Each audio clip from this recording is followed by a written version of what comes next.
Oh hey, it's your friend who is here to serve as a distraction from all the terrible things that are happening in our political landscape. Back for some more tech tea. So without further ado, let's get into it. Here are 4 tech updates to get you through your weekend.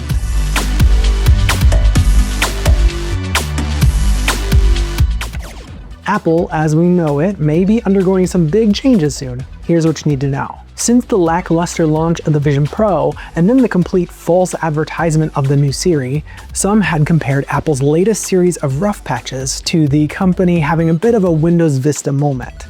In fact, there's even a federal lawsuit launched against the tech giant after their acknowledgement that AI for Siri is nowhere near ready for the light of day. But adversity is the mother of invention, and if recent rumors are true, then Apple may be showing some changes in the near future. One of those changes was a shakeup in the executive leadership in Cupertino, where Tim Cook removed John Giannandrea from his previous role as Chief of Machine Learning and AI, and put Mike Rockwell, who was formerly the head of the Vision Pro development. A bit of a weird move, seeing as the Vision Pro almost seemed like a beta upon release, but it makes sense from the angle that Rockwell trying to motivate this branch of the company like he did with the Vision Pro. It's also been reported that Rockwell had been saying behind closed doors for years how much he would like to completely overhaul Siri. So if nothing else, it's great that Apple is admitting there's an issue and that Siri is getting the love she hasn't really gotten in years. The company has also started leaking some details about the upcoming iOS 19,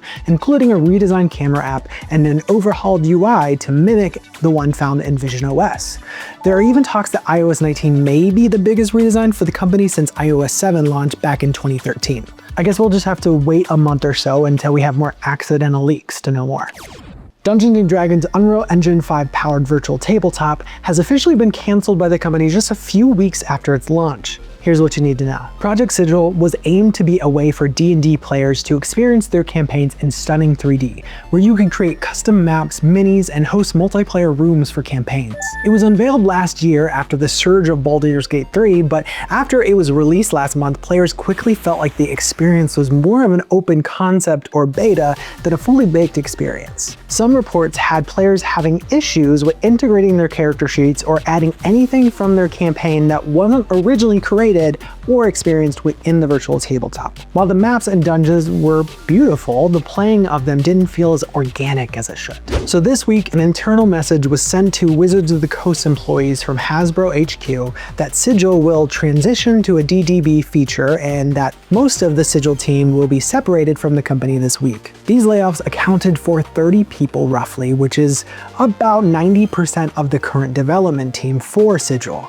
Following the layoffs, Hasbro said that it was using the remainder of the team to release features and updates for the virtual tabletop at no additional cost, but that the project as a whole will not move forward. It's really sad after seeing what Project Sigil could have been, but it's definitely a concept many have tried and failed at. For now, Project Sigil is still available to sign up for, with the master tier coming in at $5.99 a month. There's no information on when or if this service will be cut in the near future though. Meta is fighting the allegations of having too many bots by introducing AI-generated comments and engagement. Here's what's happening. It wasn't that long ago there was this dead internet theory which asserted that the internet as we know it consists mainly of bot activity rather than content and engagement from actual human beings.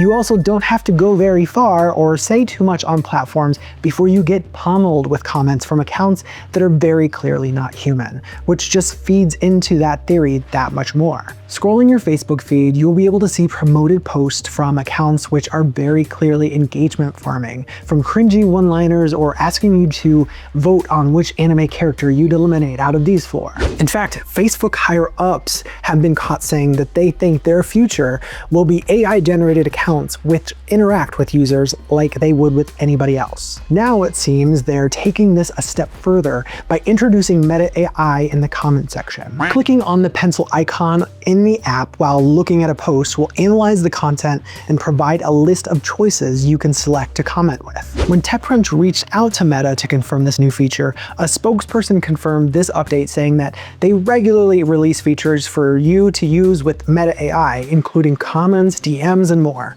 So here we are. Instagram Reels is already a little bit of a hellscape, but at least now I guess I can at least blame nasty comments on bots for the sake of my feelings. So there's silver linings.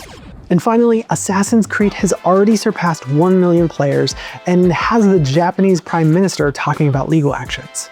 Here's what you need to know. It's been all of 2 days since Ubisoft's latest Assassin's Creed title, Shadows, has been released. And even though some are saying the company is playing it a little bit too safe, and others liken the title to Game of Thrones thanks to its in-game lighting being so dark, the majority of players are loving it. In fact, on the first day of its release, the company announced it had surpassed 1 million players.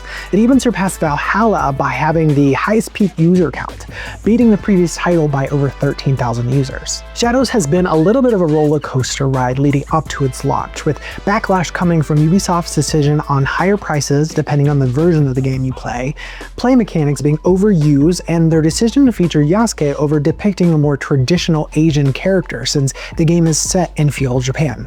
Although, side note, these opinions are not my own.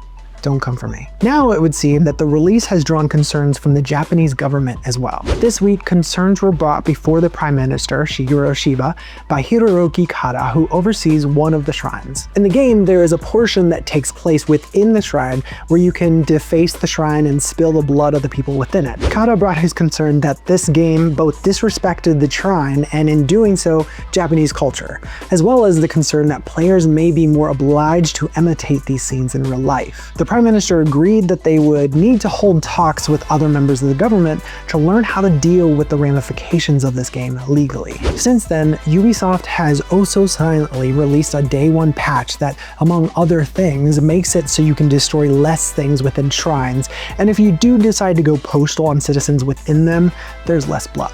For better or for worse, amongst the high pressure Ubisoft has against it for this title to do well, it seemingly is for the most part. Although be sure to get all of your rage out on the maps now, since we never know what changes may come from legal battles in the future. That's all I have for now. Be sure to like and subscribe to my channel so you never miss a beat, and I'll see you back here on Wednesday for more Tech Tea.